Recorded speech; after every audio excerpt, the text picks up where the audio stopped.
Hello mga bata! Magandang araw sa inyong lahat mga bata!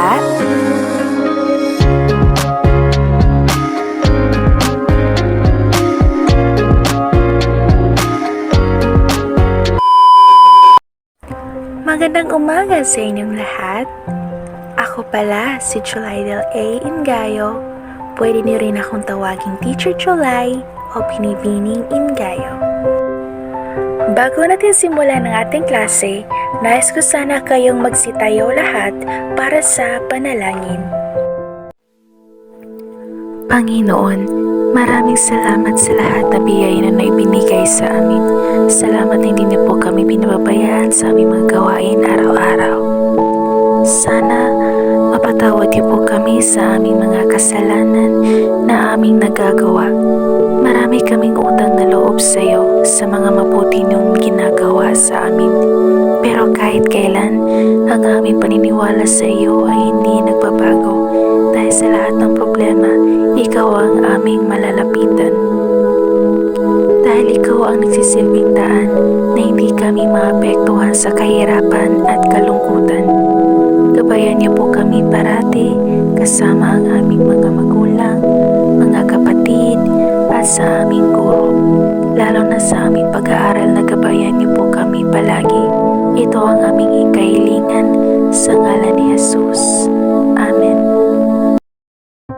Magandang umaga sa ating lahat. Magandang umaga po, Binibini. Kamusta ang inyong araw ngayon mga bata? Okay lang ba kayo? Okay lang po, Binibini.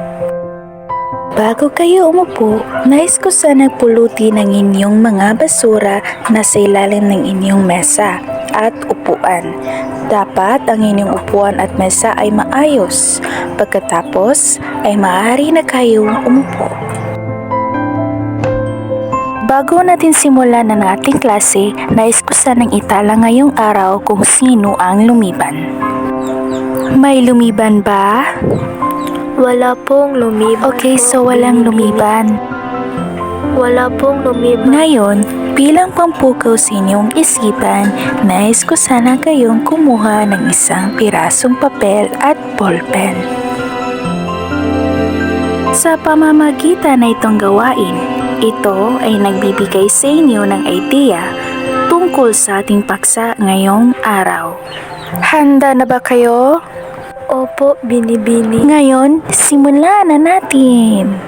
Magbibigay ako ng isang larawan. Ito ay inyong bubuuhin ng tatlong pangungusap.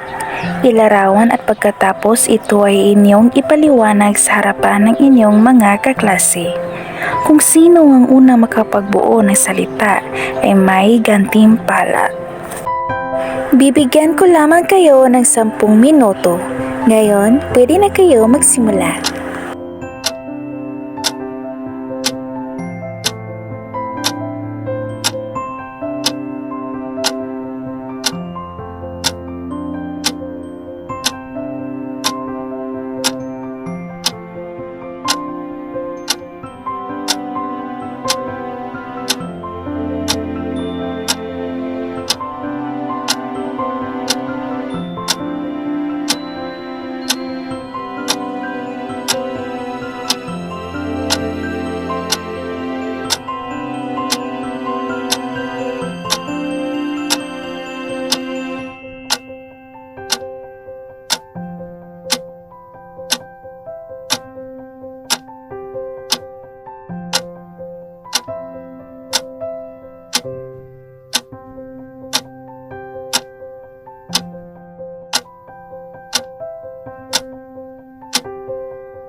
Mahusay mga bata, nagawa niyo na makabuo ng pangungusap. Dahil sa paraan na ito, hindi na kayo mahihirapang tukuyin ang uri ng bahagi ng pananalita ang paksa natin ngayong araw.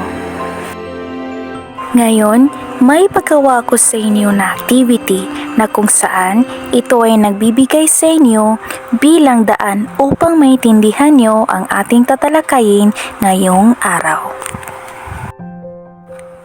Tingnan ang larawan. Kilala niyo ba ito mga bata?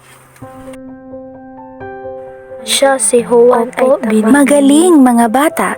Kilala niyo pala ito. Ngayon, basahin natin ang pangungusap na nasa ibaba ng larawan. Si Juan ay tamad. Siya ay inuutusan ng kaniyang ina, ngunit ayaw niyang sumunod.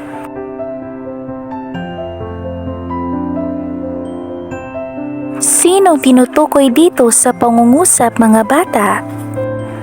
Si Juan. Magaling mga bata! Ngayon, tukuyin sa pangungusap kung alin ang halimbawa sa bahagi ng pananalita ang nandyan sa pangungusap.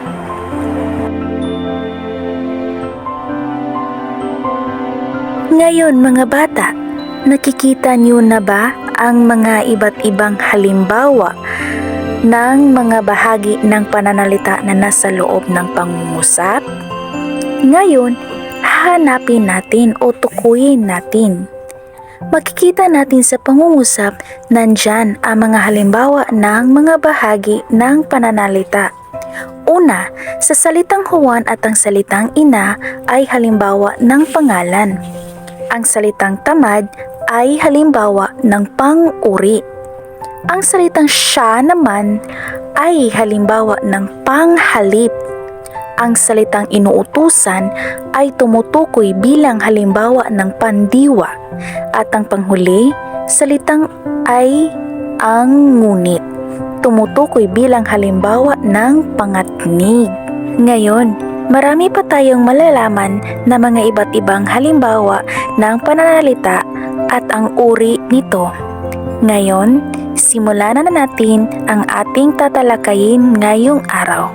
Ang paksa natin ngayon ay tungkol sa mga bahagi ng pananalita o sa Ingles na tinatawag na part of speech.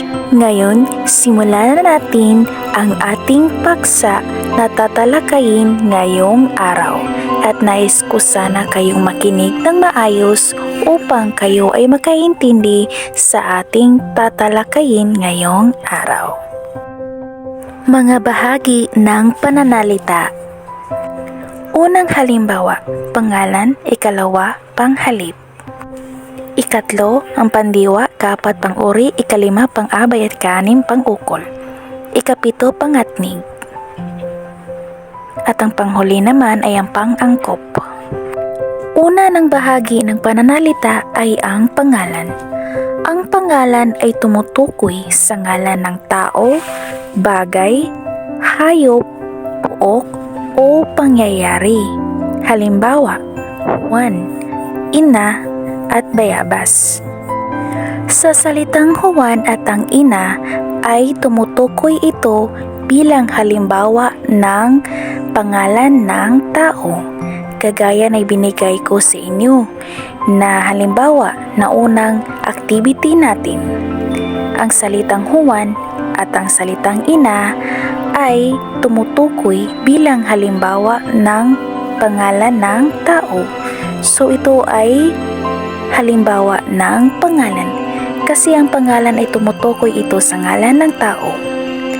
Ikatlong halimbawa ay ang bayabas. So alam naman natin na ang bayabas ay pangalan ng prutas. So kapag sinasabi natin na pangalan, tumutukoy rin ito sa pangalan ng tao o di bagay. Kasi ang bayabas ay halimbawa ng isang bagay o uri ng prutas.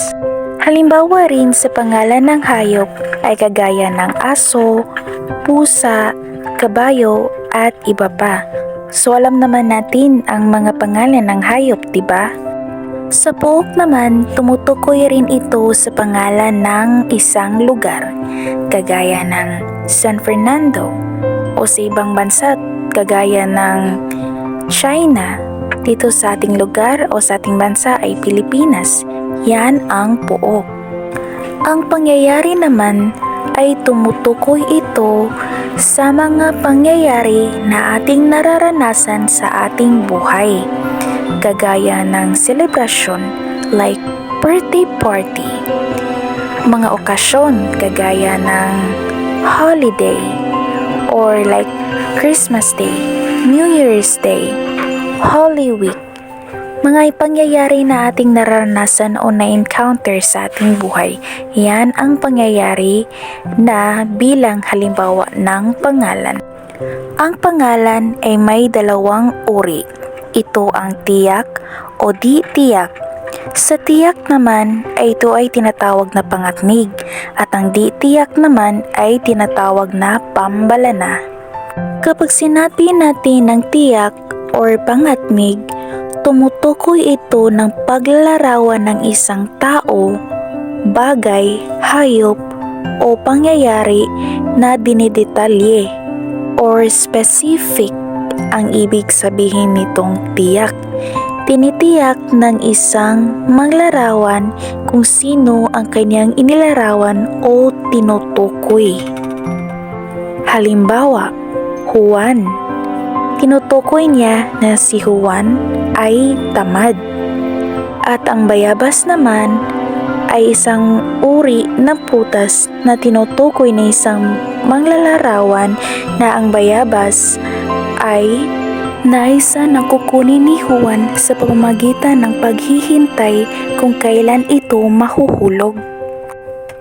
Di tiyak. Sa di tiyak naman or tinatawag na pambalana, kapag sinabi na di tiyak, hindi dinidetalye o hindi tinitiyak ng isang maglalarawan kung sino ang kanyang tinutukoy. Halimbawa, lalaki. Maraming lalaki sa buong mundo. Hindi natin alam kung sinong lalaki ang kanyang tinutukoy. At ang ina naman, maraming ina sa buong mundo at hindi rin natin alam kung sinong ina ang kanyang tinutukoy ng maglalarawan. At ang panghuling halimbawa naman ay ang prutas. Maraming uri ng prutas, ngunit hindi dinidetalye ng isang maglalarawan kung anong uri ng prutas ang kanyang tinutukoy. Sunod ay ang panghalip. Ang panghalip ay inahalili o pamalit sa pangalan o ngalan ng tao, bagay, hayop, pook o pangyayari. Halimbawa, ako, siya, sila, tayo, kami, ito, iyan, at iyon. Ang panghalip ay ginagamit rin ito upang hindi inuulit-ulit ang mga salita. Kagaya sa binigay ko na activity, si Juan ay tamad. Siya ay inutusan ng kanyang ina, ngunit ayaw niyang sumunod. Sa pangungusap ay magandang binibigkas dahil ginagamitan ng siya. Kasi hindi naman natin pwede inuulit ang pangalan ni Juan kasi parang may mali. Dapat kapag gumawa tayo ng pangungusap, isa lamang at hindi inuulit ang isang salita. Dapat may pagbabago at may inahalili o pamalit ng pangalan. Yan ang panghalip. Pandiwa. Ang pandiwa ay tumutukoy sa mga salitang aksyon sa pangungusap. Halimbawa, inuutusan, kanta, kumain, basa, sayaw, takbo, at iba pa na nagpapakita ng salitang kilos ng pangungusap. O sa Ingles, ito ay tinatawag na action word. Ikalawang uri ng pananalita ay ang pang-uri. Ang pang-uri ay nagbibigay larawan sa ngalan ng tao, bagay, pook, pangyayari o ideya. Halimbawa, tamad, makulay, mainit, masarap, mabilis, maganda, at iba pang salita na nagbibigay larawan ng isang pangungusap. Ikalimang uri ng pananalita ay ang pang-abay. Ang pang-abay ay bahagi ng pananalita na nagbibigay turing sa pandiwa, pang-uri at kapwa pang-abay. Halimbawa, kumain ng mabilis si Ben upang hindi mahuli sa kanyang klase. Ang salitang kumain ay nilararawan ng mabilis. Kumain ng mabilis. Kasi ang salitang mabilis ay halimbawa ng pang-uri at ang salitang kumain ay halimbawa ng pandiwa. Sunod ay ang pang-ukol. Ang pang-ukol ay ang bahagi ng pananalita na nag-uugnay sa pangalan, panghalip, pandiwa at pang-abay na pinag-uukulan ng kilos, gawa o maging layunin. Halimbawa, ayon sa Pag-asa, uulanin daw ang ating probinsya bukas. Ang iba't ibang halimbawa pa ng pang-ukol ay meron tayong parakay, ukol sa, at iba pa. Basta ito ay nag-uugnay sa pangalan, panghalip, pandiwa at pang-abay na pinag-uukulan ng kilos, gawa o maging layunin. Ngayon ay ang pangatnig. Ang pangatnig ay nag-uugnay ng isang salita sa kapwa nito salita, parirala sa parirala at maging pangungusap sa pangungusap. Halimbawa, nakapagtapos siya ng kolehiyo dahil nag-aaral siya ng mabuti. Marami rin tayong mga iba't ibang halimbawa ng pangatnig kagaya ng ngunit, subalit, at iba pa. Ang pangatnig ay sa Ingles, ito ay tinatawag na conjunction. At ang panghuli naman ay ang pang-angkop. Ang pang-angkop, ito ang na at nang. Ang na, ang sinundang salita ay nagtatapos sa katinig. Halimbawa, mabagal na kotse. Ang nang naman ay ang sinundang salita ay nagtatapos sa patinig at katinig n. Halimbawa, malaking ugat. Naintindihan ba ang ating tatalakayin ngayong araw mga bata? Ngayon, upang may pakita nyo sa akin na meron kayong naiintindihan sa ating discussion, magbigay ng isang pangungusap at tukuyin ang mga bahagi ng pananalita. Isulat ito sa pisara kung sino ang makakuha ng tamang pagtukoy ng bahagi ng pananalita ay may gantimpala. Magaling mga bata at masaya ako na meron kayong natutunan sa ating talakayan ngayong araw. Ngayon, gawin niyo ang pagtataya. Tukuyin ang mga salita na nababagay sa pangungusap base sa uri ng pananalita. Isulat ang letra at salita ng tamang sagot. Bibigyan ko lamang kayo ng 2 minuto at pagkatapos ng oras ay ipasa niyo ito.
Tapos na kayo mga bata?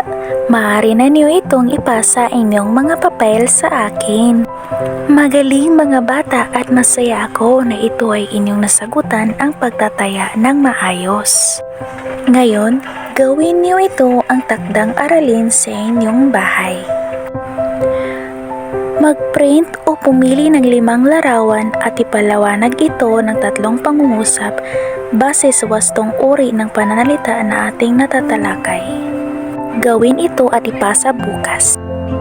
Yan ang pagtatapos na ating pagtatalakay ngayong araw. Hanggang sa muli, paalam!